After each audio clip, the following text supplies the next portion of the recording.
et de partager aussi avec vous. En tout cas, sentez-vous les bienvenus dans la maison du Seigneur. Merci.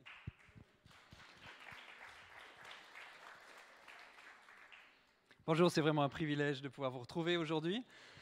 Et puis merci aussi à ceux qui nous suivent en ligne sur YouTube ou les podcasts. C'est aussi bien de pouvoir revoir, écouter, se tenir à jour de ce qu'on vit ensemble en tant qu'Église. Et puis aujourd'hui, comme un petit peu dans nos thématiques actuelles, on va prolonger ce qu'on vit ces derniers temps autour de la dimension du caractère. Et puis en équipe, on a vraiment senti de la part de Dieu que c'est le moment de nous préparer. Et comment mieux se préparer que d'abord notre cœur, notre être intérieur pour la suite, préparer notre demeure intérieure pour vivre ce que Dieu a prévu en réserve. Nous voulons être matures, solides, prêts pour ce qui vient, prêts pour tenir dans l'adversité, prêts pour remporter des victoires et prêts pour la moisson qui est mûre. Est-ce que vous voulez être prêts comme moi ? Ouais, quand même. Un peu d'interaction, voilà. C'est toujours bon s'il y a un peu de réponse. Amen. Et comme j'aime à le dire, Dieu cherche des cœurs et des caractères avant des dons et des talents. Et le caractère précède les dons. Et le Seigneur cherche d'abord des cœurs, d'abord des réceptacles dans sa présence, d'abord des personnes qui ont un cœur qui est mature, qui est prêt, qui l'aime plus que toute autre chose, des cœurs qui ont été éprouvés, pour qu'ensuite, après, il puisse libérer la faveur, le don. Ça, c'est facile pour lui, c'est instantané. Mais il cherche d'abord des cœurs et des caractères. Parce que je crois que nous allons voir de plus en plus de la faveur de Dieu si nous sommes solides, suffisamment solides pour tenir le coup, pour être capable de gérer sa faveur. Vous imaginez quelqu'un d'immature qui a droit à tous les biens les plus grands du monde, il va faire des bêtises, il va faire ça d'un mauvais usage. Mais si ce sont des personnes qui sont préparées, dont le cœur est éprouvé, dont le cœur est pur, les richesses, l'abondance, la faveur de Dieu n'est pas un problème. Au contraire, il va savoir bien les gérer avec générosité, avec bonté, avec bienveillance, bref, en accord avec le fruit de l'esprit. C'est pourquoi j'aimerais vraiment qu'on puisse continuer de prolonger ça sur ce thème. Et la dernière fois que j'ai prêché, je vous ai parlé du passage du psaume 51 et qui résonne vraiment particulièrement pour moi. Et je vais encore relire le passage qui est particulier. « Ô Dieu, crée en moi un cœur pur et renouvelle en moi un esprit bien disposé. Ne me rejette pas loin de toi, ne me retire pas ton Esprit Saint. Rends-moi la joie de ton salut et qu'un esprit de bonne volonté me soutienne. » Et j'aimerais qu'on s'attarde sur la dernière partie, la partie sur la joie du salut. En fait, c'est ma femme qui m'a suggéré ça, qui m'a suggéré ce thème. C'était peut-être un message subliminal, enfin plutôt plus ou moins caché pour que je sois de meilleure humeur à la maison, ou plus drôle. Mais de tout de suite, ça fait écho dans mon cœur. Je crois que la joie fait partie intégrante du chrétien. Et en fait, quand on lit ce passage, on se rend compte, si on doit rendre la joie du salut, c'est que peut-être il est possible de la perdre. On peut perdre notre joie. Et je me suis dit, mais qu'est-ce qui fait qu'on pourrait perdre notre joie ? Et qu'est-ce que c'est que réellement la joie dont parle la Bible ? Et ce qui est rassurant, c'est qu'on peut s'identifier à la Bible, parce que si justement celui qui a écrit les psaumes, il peut se dire « Rends-moi la joie », c'est qu'il l'a perdue, c'est que moi aussi je peux la perdre et la retrouver. Et c'est bien de pouvoir s'identifier à la Bible, c'est bien de pouvoir se dire « Oui, ils ont vécu des choses similaires à moi et comment ils en sont sortis ». Alors un petit disclaimer avant de prolonger jusque-là, je ne suis pas l'expert de la joie, je ne suis pas un joyeux luron en tout temps et en toutes circonstances, vous me connaissez, mais pourtant je crois vraiment qu'aujourd'hui on va pouvoir trouver des clés, cheminer ensemble, et je suis en route comme vous, et j'espère qu'on va pouvoir avancer plus loin sur cette route de la joie de ceux qui appartiennent à Christ. Je crois que la puissance de Dieu est en œuvre dans ma vie comme dans la vôtre, et qu'on va pouvoir vivre de belles choses ensemble. Et ouais, je ne suis pas dans une période euphorique dans ma vie, il y a des pépins de santé, il y a plein de choses qui ne vont pas trop, mais pourtant, je sais que Dieu est en train de faire ouvrir un puits de joie dans sa présence, un puits de joie nouvelle, la joie de la Bible, la joie, quelque chose de profond, et on va pouvoir s'y attarder un peu plus ce matin. Tout d'abord, on va poser les bons fondements. Qu'est-ce que c'est que la joie ? La joie, ce n'est pas le bonheur. C'est bon de pouvoir vraiment commencer par là. La joie, ce n'est pas le bonheur. Le monde nous parle d'argent, de célébrité, de plaisir. On parle de drogue, de repos, de sexe, de plein de choses qui sont faciles, qui rendent soi-disant heureux dans le bonheur. Mais ça, c'est fugace. Ça vient un instant et ça disparaît. C'est un sentiment On peut être aussi heureux de gagner une course, on peut être heureux d'acheter des choses, des gadgets, des habits en ligne, il y a des passionnés d'achat de gadgets, heureux de perdre du poids, heureux d'accomplir un exploit, on peut être heureux de plein de choses. Mais pareil, c'est un sentiment, et après il y a un down. Qu'est-ce qui se passe après ? C'est un sentiment qui monte et qui descend. Pas que ce soit mauvais en soi de gagner des choses, d'accomplir des choses, mais c'est quelque chose d'éphémère, qui vient et qui disparaît. Et le monde cherche à nous faire retrouver notre état de up, d'être en haut, d'être de nouveau euphorique. Et on pallie par d'autres choses. On essaye de te faire gagner ce sentiment de bonheur par autre chose. Et on te donne de nouveau une petite cacahuète, un petit quelque chose qui te rend heureux. Et de chose en chose, on essaie de garder ce niveau d'être heureux. On essaie de faire semblant et de gagner quelque chose. Mais c'est que éphémère. C'est une course sans fin et qui met nos émotions au centre. On vit dans une société particulièrement centrée sur le bien-être, sur moi, comment je ressens, comment je vis les choses, comment je les expérimente, sur mes émotions. Mais C.S. Lewis a dit « Ne laissez pas votre bonheur dépendre de quelque chose que vous pourriez perdre. » J'aime bien ça. Ne laissez pas votre bonheur dépendre de quelque chose que vous pourriez perdre. L'argent peut se perdre, la célébrité se perd, on voit à tel point ça peut casser en un instant. Tellement de choses que le monde propose est fugace et disparaît. Mes amis, la joie dont nous parle la Bible est d'une nature différente. Elle ne dépend pas des circonstances ni des accomplissements. La joie est un héritage pour les enfants de Dieu.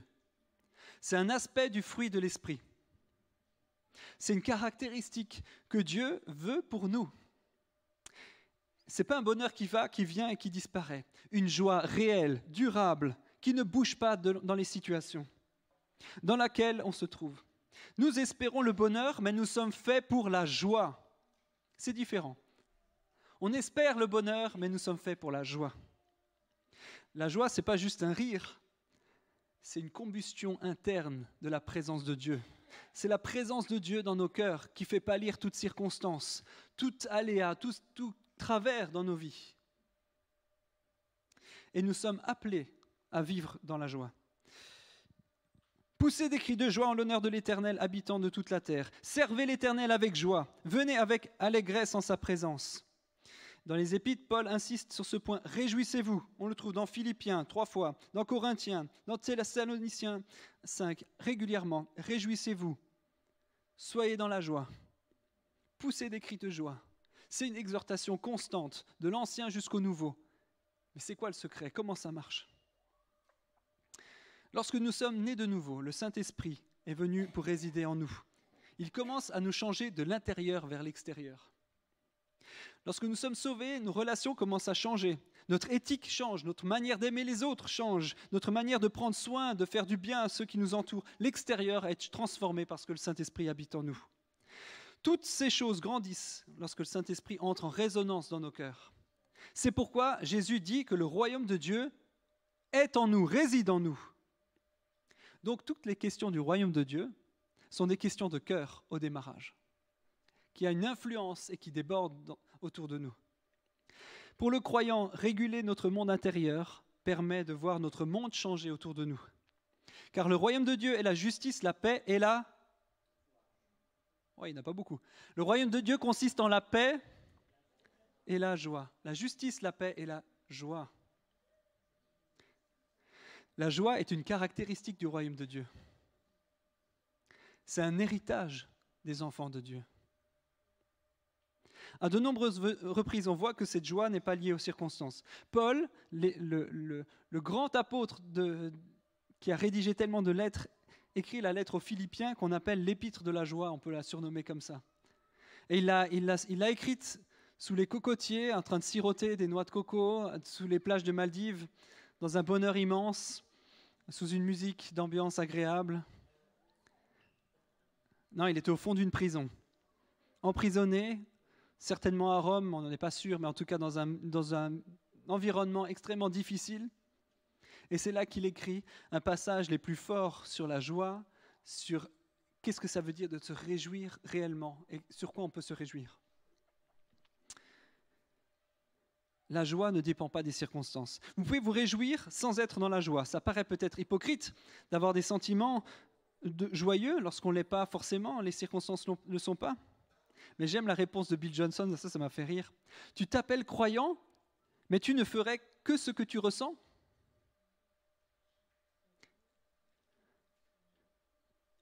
Il faut arrêter de nous centrer sur nos émotions.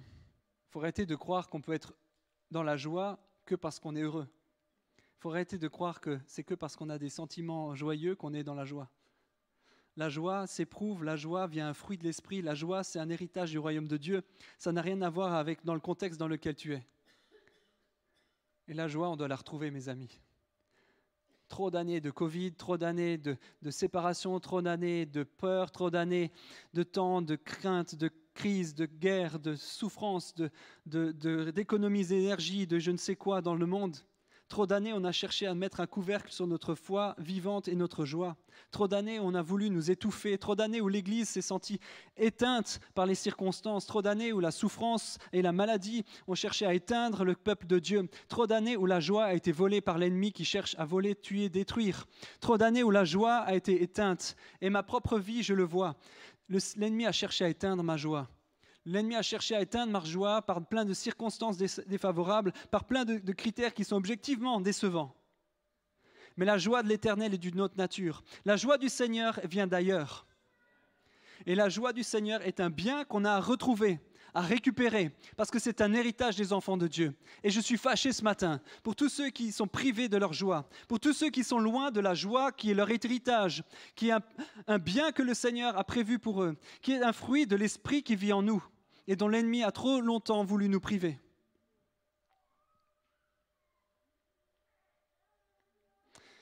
La joie ne nous appartient pas parce que nous l'avons obtenue, mais parce que Jésus a payé pour nous.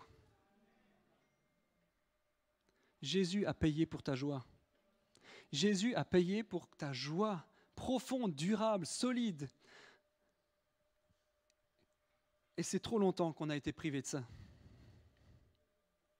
Un style de vie joyeux ne nie pas les circonstances difficiles, mais choisit de ne pas s'y soumettre. Sinon, elles te définissent. Si les circonstances te définissent, tu n'es plus dans la joie. Il y a quelque chose à un moment donné où on doit sortir de ce monde, de cet environnement-là. On décide que les circonstances ne définissent pas qui je suis, ne définissent pas mon état, mais c'est Dieu qui définit ce que je suis et qui je suis. Lisons un passage qui illustre la joie biblique. J'aimerais juste qu'on puisse lire un petit passage un peu plus long dans Ésaïe 54, le début. « Réjouis-toi, stérile, toi qui n'as pas eu d'enfant. Éclate de joie, pousse des cris de triomphe, toi qui n'as pas connu les douleurs de l'accouchement. En effet, les enfants de la femme délaissée seront plus nombreux que celles de la femme mariée, dit l'Éternel. Agrandis l'espace de ta tente, qu'on déplie les toiles qui te servent d'habitation, n'en retiens rien. Allonge tes cordages et renforce tes piquets. En effet, tu déborderas à droite et à gauche. Ta descendance envahira des nations et peuplera des villes désertes. N'aie pas peur, car tu ne seras pas couvert de honte. Ne rougis pas, car tu ne seras pas déshonoré. Au contraire, tu oublieras la honte de ton adolescence, et tu ne te souviendras plus du déshonneur de ta période de veuvage. En effet, ton époux, celui qui t'a faite, et son nom est l'Éternel, le Maître de l'univers, celui qui te rachète, c'est le Saint d'Israël, on l'appelle Dieu de toute la terre. On s'arrête là. On voit ici au démarrage une femme sans enfant. Une femme dans un désespoir immense, encore plus que maintenant, où le fait d'avoir des enfants montre la bénédiction, ou le fait de ne pas en avoir montre une malédiction. Et cette femme-là, elle est appelée à être dans la joie. C'est complètement fou quand on remet dans le contexte. Réjouis-toi, toi qui n'as pas d'enfant. Réjouis-toi, toi qui es dans la misère. Réjouis-toi, toi qui es dans la honte. Réjouis-toi, toi qui as été pointé du doigt. Réjouis-toi. Dans une situation de désespoir, réjouis-toi. Nous voyons tous les domaines stériles. Nous avons tous des domaines stériles et des domaines fructueux. Des domaines qui n'ont pas d'enfants et des domaines qui sont abondants. Nous avons tous des choses qui ne marchent pas. Comme on le rêverait, comme on le prie, comme on intercède, comme on aimerait que ça bouge, comme on le rêve. Mais dans ce texte, il est question de crier de joie. C'est une expression extrême. Crie de joie. Un cri d'anticipation. Crie de joie alors que tu n'as pas d'enfant. Crie de joie. Fais face aux choses qui ne marchent pas, qui ne fonctionnent pas dans ta vie. Les choses les plus pauvres qui ne bougent pas encore. C'est peut-être le salut de membres de ta famille, c'est peut-être le fait de ne pas trouver d'emploi régulièrement, c'est peut-être que ta condition de santé qui est difficile. Ce n'est pas raisonnable d'un point de vue humain, mais tout à fait logique d'un point de vue de Dieu. Lui est en dehors du temps. Lui a déjà accompli. Lui a déjà remporté la victoire. Mais toi, ton devoir, c'est d'anticiper la victoire, l'accomplissement de la victoire dans ta vie. Et Seigneur nous encourage cette femme à se réjouir avant même que ce soit arrivé. La joie ne dépend pas du changement des circonstances. La joie dépend de ton état intérieur et de ta confiance dans celui qui te donne des promesses. La joie, elle dépend de ta foi et de ta confiance en Dieu. La Bible nous propose de célébrer avant que la chose ne soit accomplie.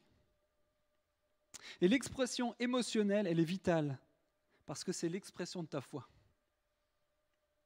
Choisir de faire confiance dans la bonté de Dieu, choisir de faire confiance dans la fidélité de Dieu.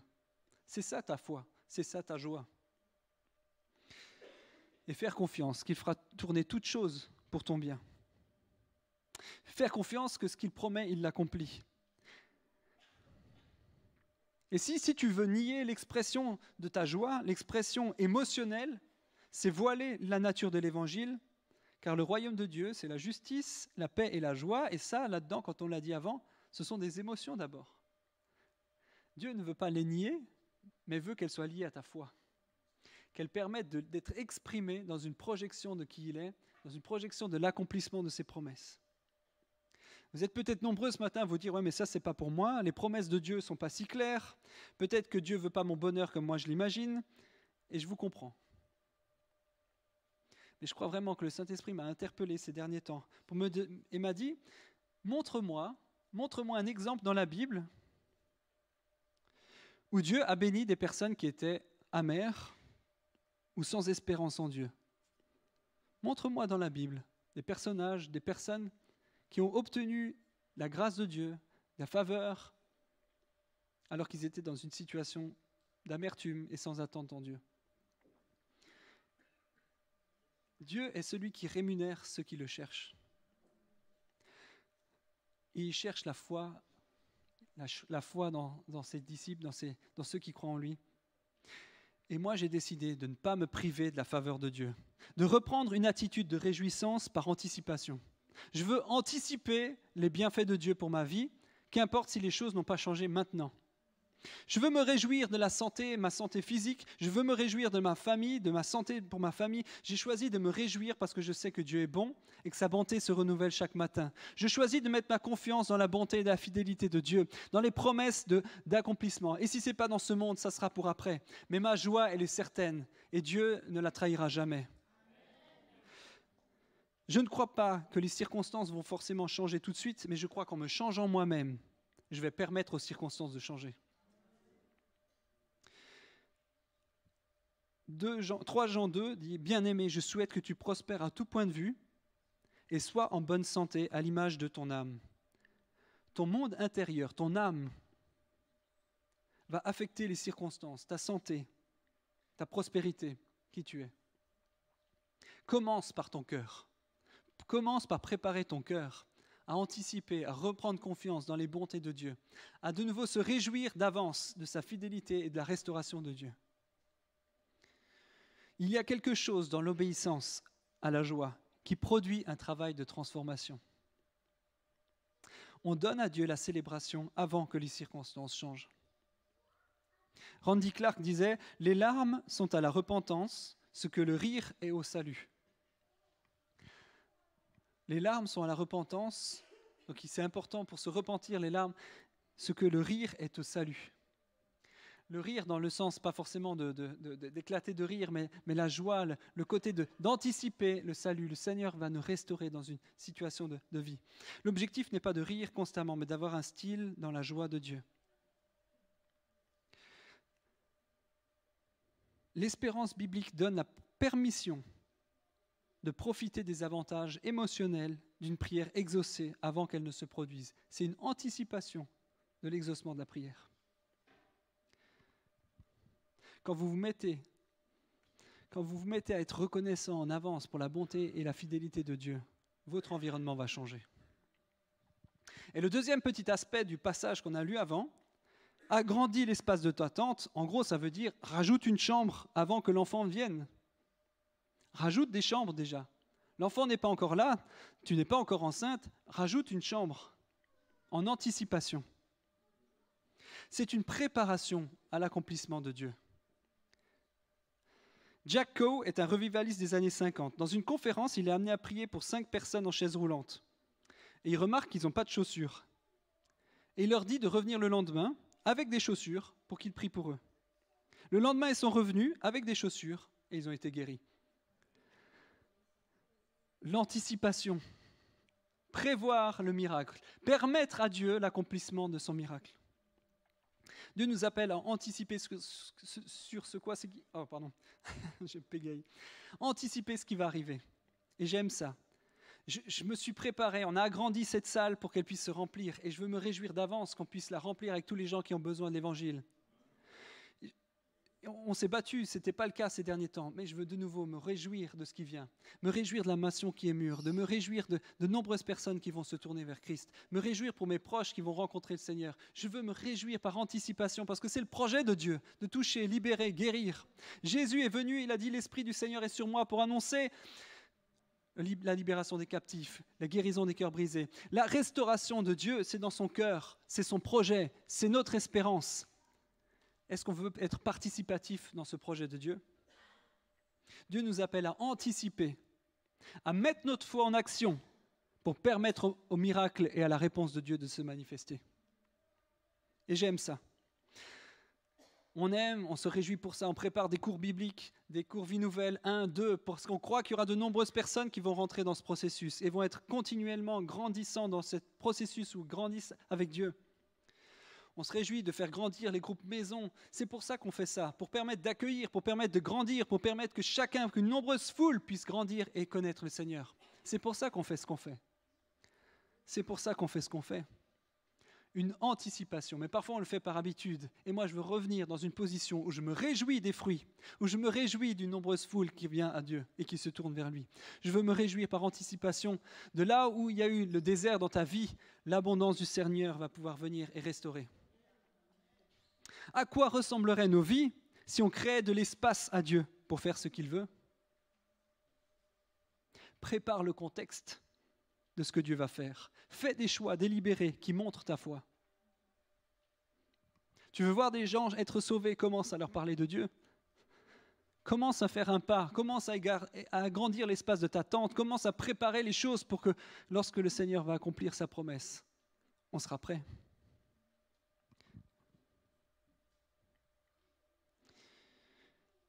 La suite du passage continue. N'aie pas peur car tu ne seras pas couvert de honte. Ne rougis pas car tu ne seras pas déshonoré. Au contraire, tu oublieras la honte de ton adolescence et tu ne te souviendras plus du déshonneur de ta période de veuvage. Et ensuite, il dit ton époux, celui qui t'a fait, c'est lui qui te rachète. Donc en fait, la promesse de l'abondance de plein d'enfants vient, en fait, c'est une illustration d'un époux et d'une épouse qui vont de nouveau se mettre ensemble et faire de nombreux enfants. Vous avez compris la métaphore. Mais l'idée est que si on veut produire du fruit, il faut être dans l'intimité avec Dieu. Dieu veut être si intime avec toi qu'il y a les domaines de ta vie qui vont de nouveau produire du fruit. Et c'est pour cette raison que tu peux être dans la joie maintenant. Mika a perdu sa capacité à porter des enfants lorsqu'elle a méprisé la joie. Mika est devenue stérile. Vous vous souvenez de ce passage ? Lorsque David, le roi David, revient avec l'arche de l'Alliance, et lui, il est en gros en espèce de sous-vêtement à danser dans la joie, il est là à sauter de joie, à se réjouir, et sa femme le méprise sa joie, et il est dit qu'elle a perdu, elle est devenue stérile à partir de ce moment-là. Lorsque tu méprises la joie profonde, la joie sincère, la stérilité arrive. Mais lorsque tu vis dans l'intimité, lorsque tu vis dans la joie, lorsque tu vis dans l'anticipation des choses de Dieu, la joie, ça devient fructueux. Et il est possible de produire du fruit. Il y a d'abondantes joies dans ta présence. Psaume 16, 11. La force et la joie remplissent sa résidence. 1 Chroniques 16, 27. Tu m'as fait connaître les sentiers de la vie, tu me rempliras de joie par ta présence. Acte 2, 28. Qu'on tourne vers lui des regards et on est rayonnant de joie, et le visage ne se couvre pas de honte. Psaume 34, 5. La présence de Dieu, la présence de l'époux, la présence de celui qui peut accomplir ton sauveur, c'est lui qui va permettre que les zones qui sont encore sèches, arides, stériles, puissent être de nouveau productrices de vie, restaurées. Ton sauveur est vivant. Et c'est aujourd'hui le jour du salut, dit la parole. Aujourd'hui, le jour du salut. Est-ce qu'il y a des choses encore qui méritent d'être sauvées dans nos vies, qui sont stériles? Réjouis-toi aujourd'hui, car le Seigneur est en train d'agir. La peur et la honte peuvent priver la joie. On le voit aussi dans ce passage. La peur, c'est la porte d'entrée pour le voleur qui vient pour dérober, tuer et détruire. La peur, c'est un accord avec celui qui intimide. Tu donnes du pouvoir aux menteurs et tu donnes du crédit aux paroles de mensonges qui cherchent à t'intimider, à te dire que les circonstances sont trop graves, c'est trop difficile, tu ne vas pas y arriver. Tu as peur de l'avenir, tu as peur que les choses ne bougent pas, tu as peur de cette projection d'un monde compliqué. Et la peur, c'est un mensonge de l'ennemi qui cherche à t'intimider, à entrer dans les promesses de Dieu. Mais aujourd'hui, je ne veux plus qu'on soit intimidé. Je ne veux plus que l'Église soit intimidée, soit craintive d'un futur, soit craintive de ce qui va venir, mais qu'on soit de nouveau dans une joie profonde d'un Sauveur qui agit, un Sauveur qui est vivant, un Sauveur qui cherche à agir aujourd'hui puissamment. Et la honte du passé peut aussi te priver de ton héritage. Mais on choisit de mettre Christ en premier. On choisit de ne pas mettre le péché au-dessus du pardon de Jésus. Et ta destinée, elle est de condamner ces voix de peur ou d'accusation du passé. Ta destinée, c'est de vivre avec espérance et avec joie du futur que Dieu te propose. La joie se trouve dans la gratitude et dans l'abandon à Dieu. Tu as de la joie pour ce que tu as en Christ et ce que tu es en Christ. Ça, c'est la vraie joie. L'ennemi cherche à nous éloigner de ça, par l'idée qu'on mérite le bonheur. La comparaison, d'autres choses, on cherche à nous voler cette joie-là. Ah, lui, il a des vacances, regarde combien il a de followers, regarde combien il a d'opportunités, regarde les enfants qu'il a, et moi, je n'ai pas tout ça. Et du coup, on se dévalue, on croit qu'on nous vole notre joie. Parce qu'ils l'ont, je peux le mériter aussi. On se sort du contentement, on sort de cette joie, on sort de la présence de Dieu. Et il y a un passage, un vieux chant qui dit « Compte les bienfaits de Dieu, mets-les tous devant tes yeux. Tu verras en adorant combien leur nombre en est grand. » Retrouvons une place où on revoit les bienfaits de Dieu et par anticipation, on se réjouit des promesses qui viennent. On oublie trop souvent combien Dieu a été fidèle jusqu'à présent. On oublie trop souvent que Dieu est là et qu'il veut encore agir puissamment. Ne nous laissons pas voiler, intimider, apeurer par l'ennemi qui veut nous bloquer, nous empêcher d'avancer. L'ennemi qui cherche à t'empêcher, à te mettre un couvercle sur ta destinée, sur qui tu es, qui cherche à te dire que tu n'es pas digne, que tu ne peux pas avancer. Ne te laisse pas intimider. Ne te laisse pas intimider. Laisse retrouver une joie profonde de qui est Dieu, de ce qu'il promet pour ta vie et pour nous. Notre joie, la joie est notre héritage. Retrouvons cette joie-là, la joie du Saint-Esprit, la joie du Seigneur qui est ta force. Néhémie 8 dit « La joie du Seigneur est ta force et ma force ». En gros, tu ne pourras pas être plus fort que ta joie. Et ta joie ne sera pas plus forte que ta force. La joie du Seigneur est ma force. Si on perd notre joie, on n'aura plus la force d'avancer, plus le courage de faire des choses, plus le courage d'entreprendre. Mais le Seigneur veut nous redonner une joie profonde pour avancer avec confiance, pour retrouver de nouveau l'énergie, pour vivre les choses, pour nous projeter, pour préparer le futur que Dieu est en train de mettre en place. Est-ce qu'on est prêt à entrer dans notre héritage ? Le Seigneur dit « Tu as changé mes lamentations en allégresse, tu as délié mon sac et tu m'as ceint de joie. » La promesse de Dieu, c'est de nous sortir de nos situations difficiles. Les situations vont changer. Maintenant, futur, l'espérance est là. Mais aujourd'hui, choisis la joie, ne te laisse pas intimider. Vivons, retrouvons sa joie. Combat pour ta foi, combat pour ta joie et ne te laisse pas intimider. Seigneur te bénisse.